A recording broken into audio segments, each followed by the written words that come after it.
जाने कि उन कर्मों पर हमें विचार करना है और उसको हम अपने ही द्वारा बंद किए हुए ग्रंथियों को हमें खोलना है।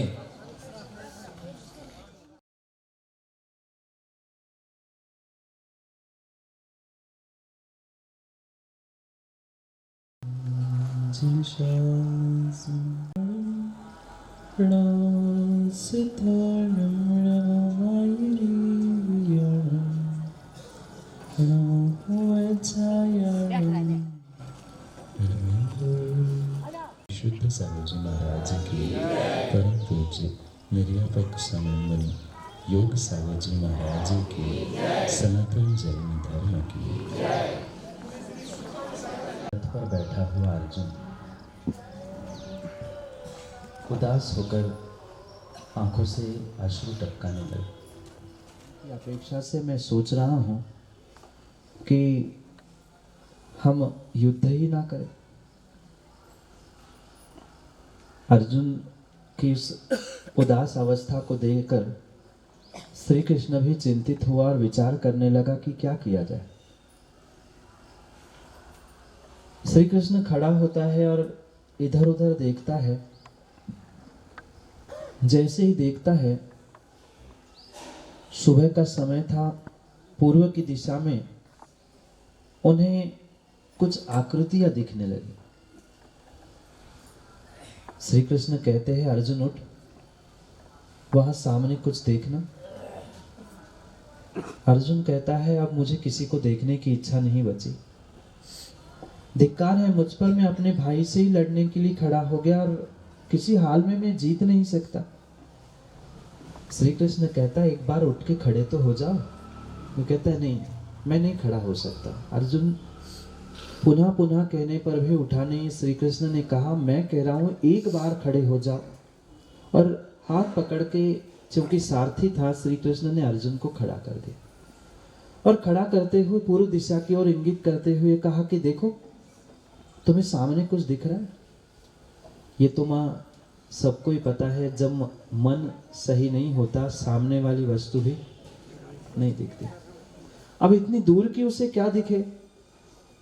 वो पुनः पुनः श्री कृष्ण इंगित कर रहा था, देखो, गौर से देखो, पूर्व दिशा में तुम्हें कुछ दिखेगा।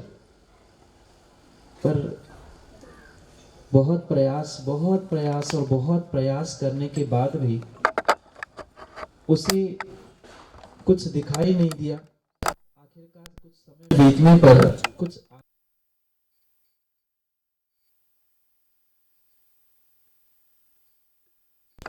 पुनः एक बार श्री कृष्ण ने पूछा कि अर्जुन, तुम्हें कुछ दिख रहा है? अर्जुन ने कहा, हाँ, दिख तो रहा है। पर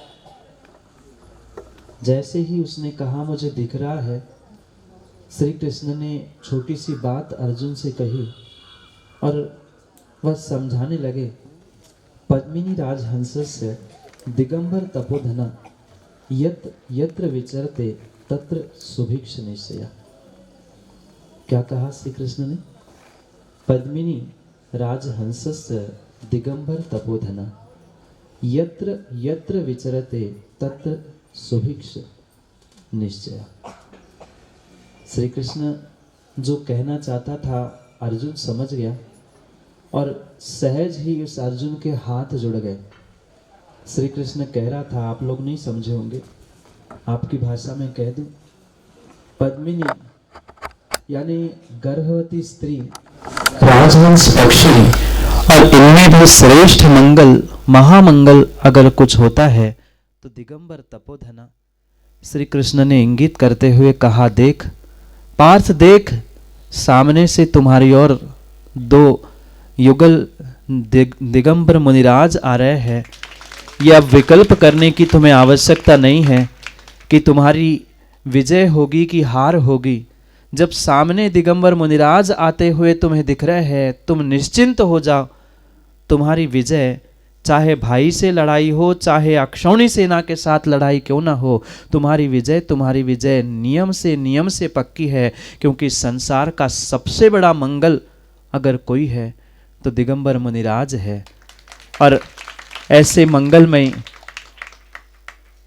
ऐसे मंगलमयी निर्ग्रंथ मुनियों के दर्शन होना ये तो मंगल नहीं, महामंगल। और उस काल की नहीं, मैं तो इस खोटे पंचम काल में, जहाँ आप कंबल से बाहर निकलने के लिए सैकड़ों बार सोचते हैं, ये ऐसे दिगंबर धरती के देवता है कि जिनके दर्शन से ही कर्मों की निर्जरा को आप सहज ही प्राप्त होते। जाना तो हमें छिंदवाड़ा के पास उस मोखेड़ के पंचकल्याण के लिए था। बहुत सारे विकल्प श्रावक लेके चल रहे थे। महाराज इतनी दूरी, ठंडी मौसम, मैंने नाना एक ही बात कही थी, निकले हैं। और रास्ते में जब ऐसे निर्ग्रंथ मुनियों का सत्संग दर्शन मिल गया है, मंगल नहीं महामंगल, और भी महामंगल से भी अगर कोई बहुत बड़ा होता तो शायद ये मंगल में महामंगल ऐसा अवश्य ही अवश्य हुआ है। क्योंकि ऐसे महान दिगंबर धरती के देवता ज्येष्ठ श्रेष्ठ मुनियों का दर्शन, उनके आशीर्वाद मिलना ही इस पंचम काल में बहुत बहुत दुर्लभ हुआ करता है। आप देवरी वाले कितने ज्ञानी और कितने पुण्यात्मा हैं, क्योंकि जिसे आचार्य भगवंत देहरी कहते थे, ऐसे इस देहरी में ही जब निर्ग्रंथ भगवंतों के दर्शन हो गए, इससे बड़ा सौभाग्य और आपका नहीं, मैं तो कहता हूँ आपसे तो कई अधिक गुना सौभाग्य हम निर्ग्रंथों का है।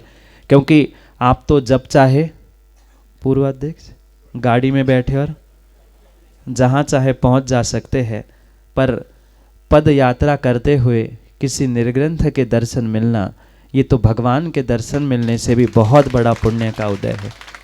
अभी मंदिर आते आते सब लोग कह रहे थे कि महाराज जी भगवान के दर्शन करो, इधर करो इधर करो। मैंने कहा उन भगवानों को से तो कई बार मिल चुका हूँ, इन बनने वाले सिद्ध भगवान से मिलने के लिए दौड़ के आया हूँ। पहुँचने का पूरा प्रयास था, पर कुछ रास्ते की विषमता और इस कारण से 15 मिनट विलंब हुआ। मुनिश्री के प्रवचन में विघ्न हुआ, उत्तम क्षमा।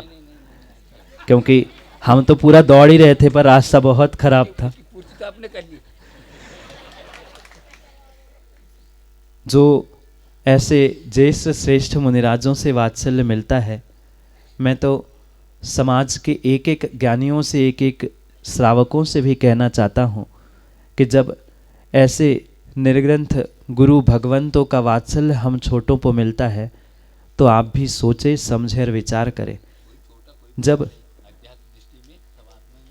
पर व्यवहार दृष्टि से इनको समझाना भी महाराज बहुत आवश्यक है, नहीं तो वे अध्यात्म दृष्टि में घुस जाके आजकल हाथ जोड़ना बंद कर रहे हैं। इसलिए उनको भी थोड़ा समझाना बहुत आवश्यक है कि हम तो जो हमें गुरु ने सिखाया, 1 मिनट 1 क्षण भी जो दीक्षा में ज्येष्ठ है वह हमारे लिए ज्येष्ठ है और श्रेष्ठ है। ऐसे ज्येष्ठ श्रेष्ठ मुनिराजों के दर्शन करना, जिनकी 300 3500 4000 साल की ये दिगंबर वेश धारण करने की साधना है, जितनी हमारी उम्र नहीं है उतनी उनकी साधना की उम्र है, तो वे वास्तव में महान थे, है और रहेंगे। और ऐसे महान साधु संतों के दर्शन और आशीर्वाद प्राप्त करके जीवन कृतार्थ धन्य हुआ। ये कई दिनों से, कई वर्षों से भावना थी कि ऐसे महान निर्ग्रंथ मुनिराजों के दर्शन प्राप्त हो।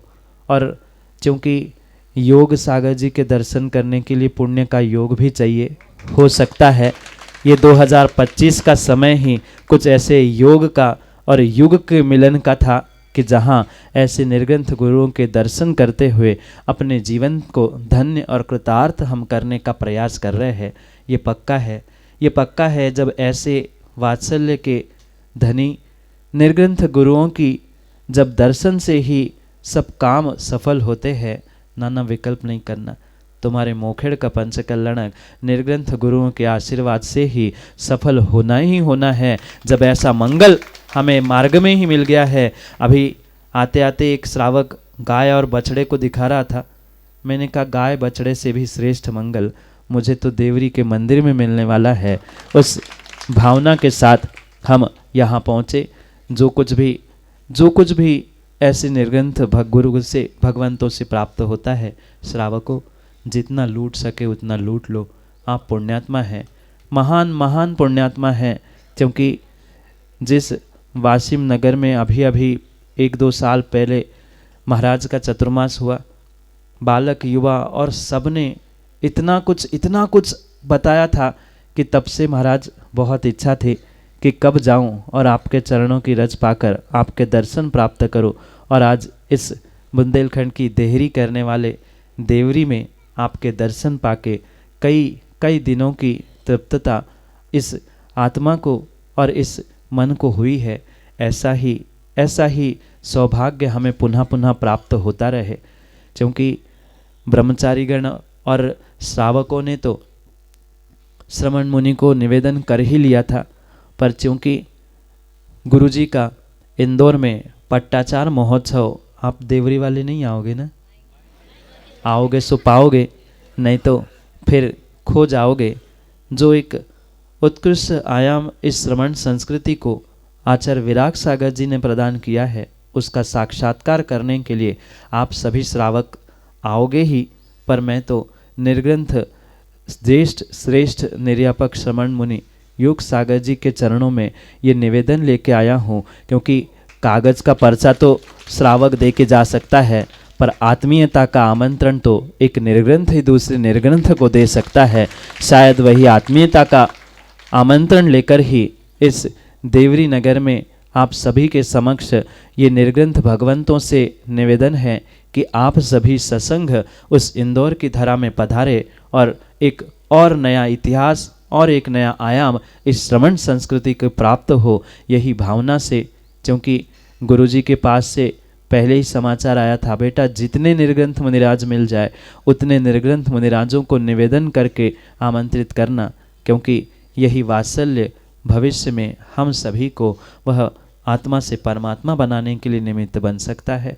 समय बहुत हुआ, क्योंकि हमारे आने से हो सकता है थोड़ा सा विलंब भी हुआ हो। पुनः क्षमा के साथ ज्येष्ठ श्रेष्ठ निर्यापक मुनि योग सागर जी के चरणों में यही भावना है। आज यहाँ मिलन हुआ है, फिर कभी आप सिद्ध बनो और हमें भी उस सिद्धालय में आने का मार्ग प्रशस्त करो। यहाँ मिले हैं, आगे भी ऐसे ही मिलते रहे, ऐसा ही आपका वात्सल्य मिलता रहे। इसी भावना से समय पर समय की बात के लिए पुनः मिलते हैं, क्योंकि समय पे किया गया काम समय को दिलाता है। बोल भगवान महावीर स्वामी की।